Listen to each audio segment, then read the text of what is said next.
Pemirsa, buka mata, buka hati. Setelah kita mengetahui keutamaan sakit dalam Islam, pada bahasan selanjutnya, bagaimana sebenarnya pertolongan akan dilimpahkan Allah Subhanahu wa Ta'ala pada mereka yang sedang mengalami sakit?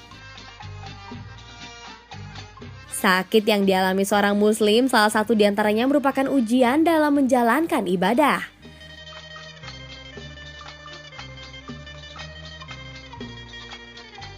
Bukti sakit sebagai ujian adalah karena Allah Subhanahu wa Ta'ala akan mengutus 4 malaikat pada setiap hambanya yang sedang menderita sakit. Seperti sabda Rasulullah SAW yang diriwayatkan Abu Imamah di Bahali. Apabila seorang hamba yang beriman menderita sakit, maka Allah memerintahkan kepada para malaikat agar menulis perbuatannya yang terbaik yang dikerjakan hamba mukmin itu pada saat sehat dan pada saat waktu senangnya. Keempat, malaikat yang ditugaskan Allah Subhanahu wa Ta'ala mendatangi mukmin yang sakit ditugaskan untuk mengambil kekuatan sehingga menjadi lemah. Malaikat kedua bertugas mengambil rasa lezat makanan dari mulutnya. Malaikat ketiga akan menjalankan tugas mengambil cahaya terang dari wajahnya sehingga berubah menjadi pucat pasi. Dan malaikat keempat akan mengambil semua dosanya, maka berubahlah mukmin yang sakit menjadi suci dari dosanya. Bukti kecintaan Allah Subhanahu wa Ta'ala terhadap hambanya yang sakit dibuktikan lagi saat akan menyembuhkannya. Allah Subhanahu wa Ta'ala memerintahkan kepada malaikat 1, 2, dan 3 untuk mengembalikan apa yang diambilnya saat mukmin tersebut sakit. Yaitu mengembalikan kekuatannya, rasa lezat di mulutnya ketika makan, cahaya di wajahnya agar tidak lagi terlihat pucat. Sementara malaikat keempat yang mengambil dosa-dosa mukmin yang sakit tidak mendapat perintah. Allah Subhanahu wa Ta'ala tidak akan mengembalikan dosa tersebut sehingga hamba yang baru saja sembuh dari sakit akan kembali suci seperti tidak berdosa.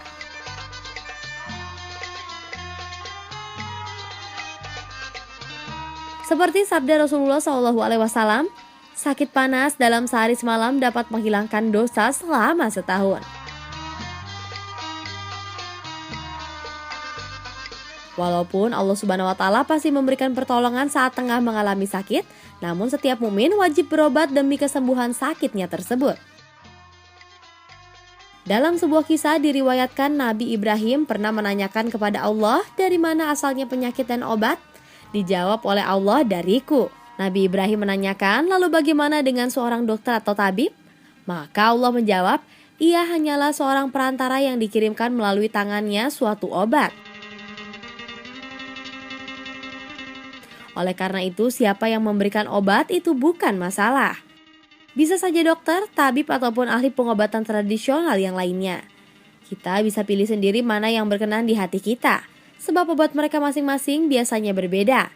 Asalkan tidak mengandung bahan-bahan yang najis, haram, ataupun membahayakan, serta cara-cara yang haram. Rasulullah berpesan, sesungguhnya Allah telah menurunkan penyakit sekaligus obat dan telah menciptakan obat bagi setiap penyakit. Maka berobatlah dan jangan berobat dengan yang haram. Hadis riwayat Daud. Jika hati sudah fokus dan yakin pada kekuatan dan pertolongan Allah, maka Allah akan mendatangkan pertolongan dari tempat yang tidak pernah disangka-sangka, termasuk untuk kesembuhan dari sakit yang diderita seorang mukmin. Pemirsa, buka mata, buka hati, Allah Subhanahu wa Ta'ala pasti akan menyembuhkan sakit yang tengah diderita mukminnya. Tapi Allah Subhanahu wa Ta'ala juga mengingatkan bahwa hanya bersabar, ikhlas, dan berprasangka kepadanya lah yang menjadi penolong terdekat. Sesungguhnya Allah Subhanahu wa Ta'ala bersama orang-orang yang sabar. Quran Surat Al-Baqarah ayat 153. Jadikanlah sabar dan sholat sebagai kunci pembuka pertolongan Allah. Seorang mukmin yang sedang sakit hendaknya berprasangka baik kepada Allah Subhanahu wa Ta'ala bahwa Allah akan mengasihinya dan tidak menyiksanya.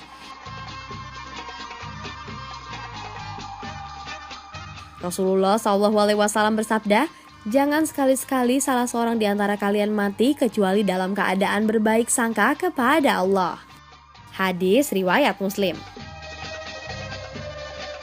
Seorang mukmin yang sedang sakit juga hendaknya tidak mengharapkan kematian saat menghadapi penyakit yang terasa sulit sembuh.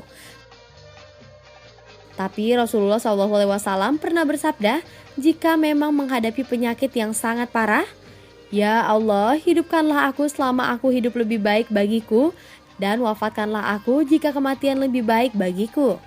Jadikanlah kehidupan sebagai penambah segala kebaikan bagiku dan kematian sebagai istirahatku dari segala keburukan. Hadis Anas bin Malik, hadis riwayat Al-Bukhari dan Muslim. Begitupun dengan ikhlas saat menerima sakit merupakan ujian yang diberikan Allah Subhanahu wa Ta'ala. Beristighfar kepada Allah dan jangan mengutuk penyakit yang sedang diderita menjadi pembuktian keikhlasan kita. Pemirsa, itulah pertolongan yang akan diberikan Allah Subhanahu wa Ta'ala kepada hambanya yang tengah sakit. Dan mudah-mudahan kita dijadikan orang yang sabar dalam menghadapi semua ujian, termasuk saat kita diuji dengan sakit. Buka mata, buka hati. Betul apa yang disampaikan oleh pepatah Arab bahwa mahkota manusia itu salah satunya adalah sehat. As-sihhatu tajun ala ru'usis sihah. Ketika seseorang sudah sakit maka sehat baru terasa menjadi mahal. Nah, sakit adalah sebuah nasihat. Bahkan Rasulullah mengajarkan untuk menganggap sakit itu sebagai hadiah. Kok bisa hadiah? Karena dengan menganggap sakit itu hadiah, maka kita akan mengevaluasi diri. Kan setiap tragedi yang diberikan oleh Allah ada 3 jenis. Ada ujian, ada musibah, ada azab. Ujian adalah tragedi yang dititipkan Allah untuk orang-orang yang memang sudah saleh. Salatnya rajin, puasa sunnahnya rajin. Kok sakit ya? Parah lagi. Berarti sedang diuji. Karena derajatnya akan dinaikkan oleh Allah Subhanahu wa Ta'ala. Ada lagi karakter orang yang kedua, lupa sama Allah. Gak pernah sholat, gak pernah sedekah, gak pernah baca Quran. Sakit parah. Ini bukan ujian, tapi musibah. Lagi dijewer sama Allah.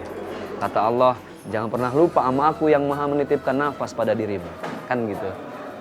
Ada azab, sebuah tragedi yang diberikan kepada orang yang tidak pernah mau bertobat.